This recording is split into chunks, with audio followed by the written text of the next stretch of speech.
그런가 하면은 두 번째로 우리가 기억해야 될 이 마라나타 정신, 이것을 가지고 회복해야 될 게 뭐냐 하면은 사랑과 긍휼의 삶을 회복해야 된다는 것입니다. 예수님께서는 마태복음 24장 11절 12절에서 제자들에게 이 말세에 나타날 현상에 대해서 이렇게 말씀을 하십니다. 거짓 선지자가 많이 일어나 많은 사람을 미혹하겠으며, 지금 우리 눈으로 지금 목도하고 있는 거 아닙니까? 그 다음 보세요. 불법이 성함으로 많은 사람의 뭐가 식어집니까? 사랑이 식어지리라. 이게 오늘 우리들에게 나타나는 현상 아닙니까? 제가 언젠가 그게 잡지였는지 신문이었는지 기억이 가물가물한데요, 참 가슴 아픈 글 한 줄을 읽었습니다. 머리 기사가 이래요. 한국에 관용과 배려가 없다. OECD 꼴찌 수준, 이렇게 돼 있어요. 이게 뭘 말하는지 확 감이 오잖아요.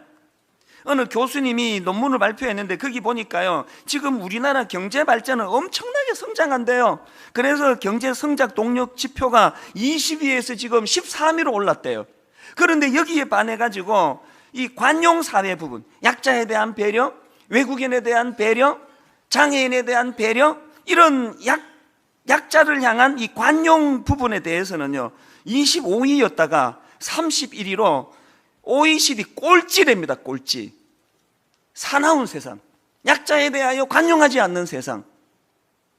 저는요, 이 운전하고 가다가 보면은 초보 운전 이렇게 써붙인 분들을 보면, 아이고 이제 쓸데없는 거 붙이고 있는구나. 그게 통용이 되려면 약자에 대하여, 초보 운전자들에 대하여 긍휼한 마음, 배려하는 마음이 있는 사회여야 그게 통용이 되지. 그거 써붙여봐야 비웃기나 하는 사회에서 이게 무슨 소용이에요? 뭐 요새 별의별 문구 다 나오더라고요. 뒤에다가 나도 제가 무슨 짓을 할지 몰라요, 막 이런 걸 막 써붙이면서 자기가 초보라는 걸 알리는데요, 관용이 없는 사회에서는 그거 아무 소용이 없습니다. 오히려 교통 더 위험해요. 이것들을 그냥 막 앞질러야 되겠다고 막 휙휙 앞쪽으로 막 달려들고 하기 때문에 이 관용은 잃어버린 사회. 그래서 그 종교학자 정진홍 교수가 인터뷰에서 했던 그 내용을 보니까 이런 내용이 있습니다. 요즘 세상에는 그리디 토크, 관로하고 탐욕의 언어, 그 다음에 블레임 토크, 관로하고 비난의 언어만 난무하는 것 같다.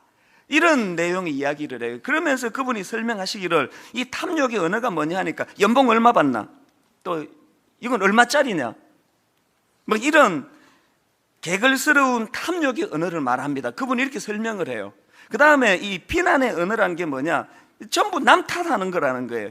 자기는 책임이 없다는 거예요. 그러면서 그분이 한 말 중에 보고 싶은 것만 보고 관계는 단절시킨다, 그런 이야기를 해요. 진짜 가슴 아픈 이야기 아닙니까? 오늘 우리 입에서 이 탐욕의 언어, 저 여자 입고 있는 저거 얼마짜리야? 그 남편은 월급 얼마 받는데? 무슨 차 타고 다닌대? 이 탐욕의 언어가 교회 안에도 흘러 들어와 가지고요, 제일 가슴 아픈 게 통계 아닙니까? 통계. 교회들마다 숫자를 자꾸 부풀려요. 그래서 그런 이야기 들어보셨죠? 한국에 있는 모든 교회 그 재적을 다 합치면은 우리나라 대한민국 전체 인구보다 더 많대요. 왜 부풀릴까요? 탐욕의 언어가 들어왔어요. 그 목사님의 영성이 어떠냐, 그 목사님 하나님 앞에 얼마나 진실하냐, 이런 것보다 더 중요한 게 그 몇 명 모인데? 그 교회가 어느 정도 규모가 크대? 이 탐욕의 언어 아닙니까? 그리고 교회 안에 스며든 이 비난의 언어.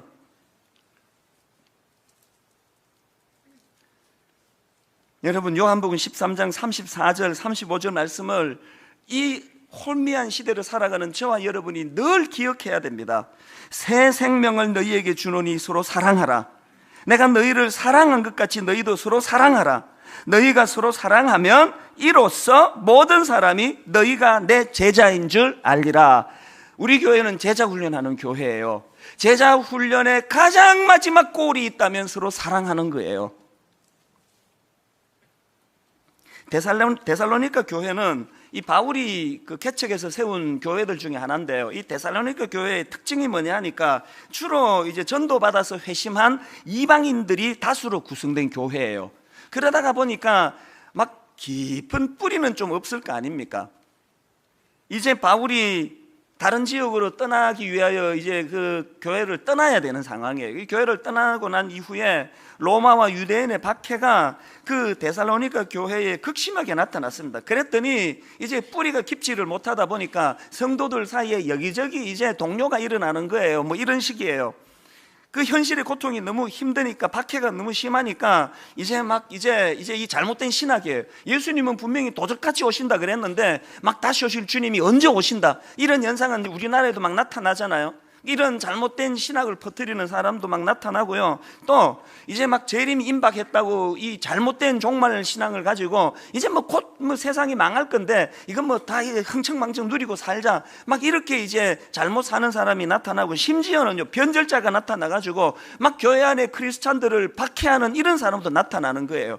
이런 혼미함이 데살로니가 교회에 이제 나타나니까 바울이 데살로니가서를 통하여 뭘 교훈하는가 보니까, 자, 데살로니가 전서 5장 14절 15절입니다. 또 형제들아 너희를 권면하노니, 뭘 권면합니까? 게으른 자들을 권계하며 마음이 약한 자들을 격려하고 힘이 없는 자들을 붙들어주며, 그 다음 보세요. 모든 사람에게 오래 참으라. 삼가 누가 누구에게든지 악으로 악을 갚게 하지 말고 서로 대하든지 모든 사람을 대하든지 항상 선을 따르라. 그리고 데살로니가 후서 3장 14절에도 보니까 이렇게 권면합니다. 누가 이 편지에 한 우리 말을 순종하지 아니하거든 그 사람을 지목하여 사귀지 말고 그로 하여금 부끄럽게 하라. 여러분, 이렇게 교회를 혼란하게 하고 이런 사람이 있으면 가까이 하지 말래요. 그런데 바울의 권면이 그거로 끝나지 않고 바로 그 다음 15절에 이렇게 연결이 됩니다. 그러나 원수와 같이 생각하지 말고 형제같이 권면하라. 오늘 교회 안에 원수와 같이 생각하는 사람이 너무 많아진 거 아닙니까? 지금 우리 교회가 이 큐티를 강조하지만요, 이 큐티하는 사람에게 나타나는 위험이 뭐예요? 나 큐티하는 여자라는 거지.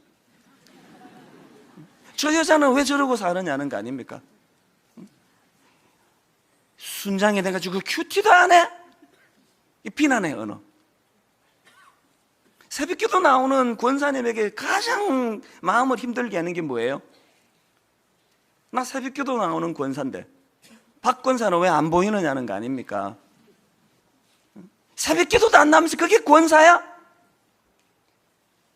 비난의 언어.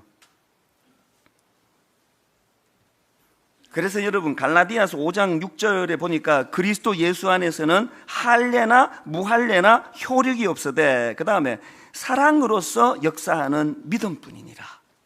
사랑으로서 역사하지 않으면 그건 다 허무한 거랍니다. 그러니까 전에 이야기를 한번 드린 것 같은데요, 그 아시시의 프란체스코라고요, 아주 그 훌륭한 그런 인물이 있는데 많은 이제 제자들이 그를 추앙하고 따르고 뭐 그러지 않겠습니까? 이제 이 프란체스코가 제자들과 더불어서 이제 3주간 금식을 하기로 한 거예요. 3주간 금식을 하기로 하는데, 여러분, 이게 3일이 아니고 3주입니다. 3주 금식이 얼마나 힘듭니까? 그렇게 이제 허기가 져 있는데요, 그 중에 이제 그 약한 제자가 있었나 봐요. 안 그래도 배고파 죽겠는데 이제 이렇게 제자들이 가다가 보니까 저 길 건너에 이게 죽 파는 데가 있는 거예요. 그래서 이제 가다가 한 제자가 이제 참다가 무너져 버려가지고 그 죽 파는 가게로 들어가더니 막 개걸스럽게 이제 죽을 퍼먹어 버린 거예요. 이제 그 이후에 뭐 어떤 일이 벌어질지 충분히 상상하지 않으면 왕따가 되는 거예요. 니만 배고프냐? 너 때문에 우리 망했다.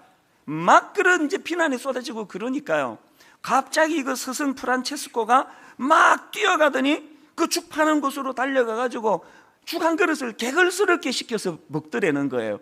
그리고는 프란체스코가 이렇게 제자들에게 이렇게 말했습니다. 사실은 나도 배가 너무 고팠어. 오늘로 금식 끝이야.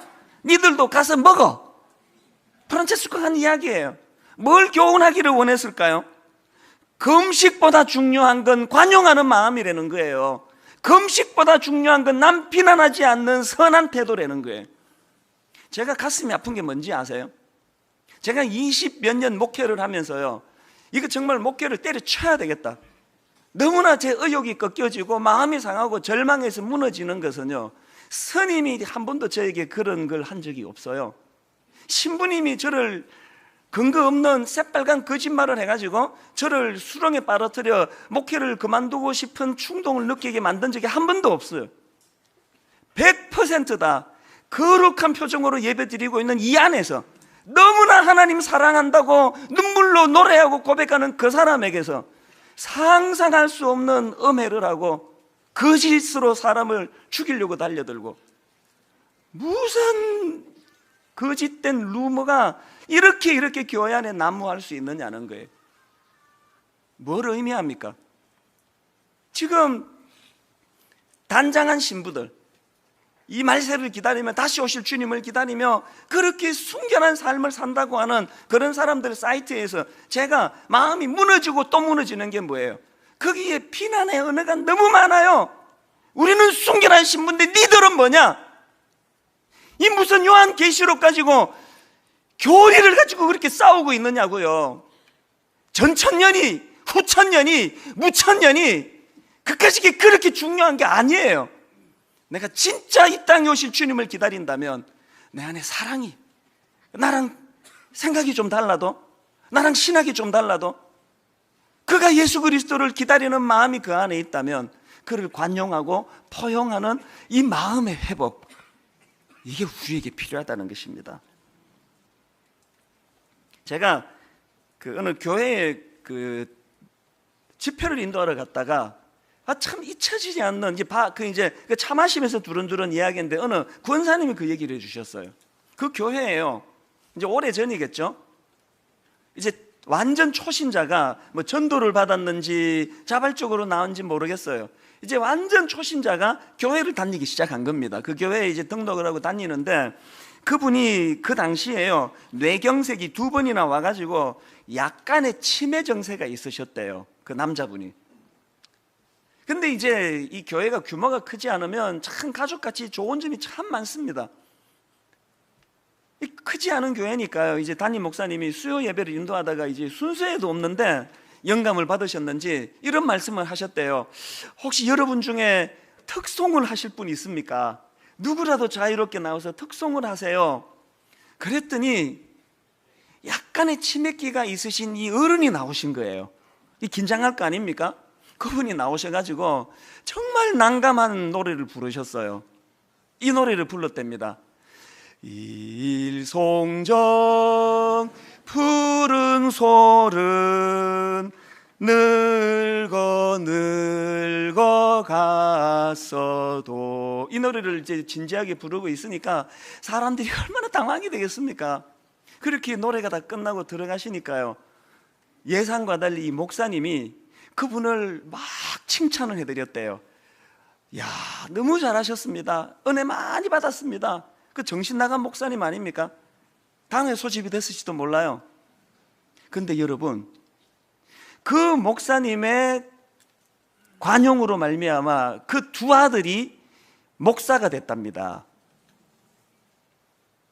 제가 그 생각을 해봤어요. 나 같으면 어떻게 했을까? 아무리 생각해도 중간에 중단시켰을 것 같아요. 법이, 공의가, 날카로운 잣대가 사람을 살리지를 못합니다. 관용하는 마음. 오늘 우리 교회가 또 분당 우리 교회 모든 성도님들에게 이 관용하는 마음이 있기를 바랍니다.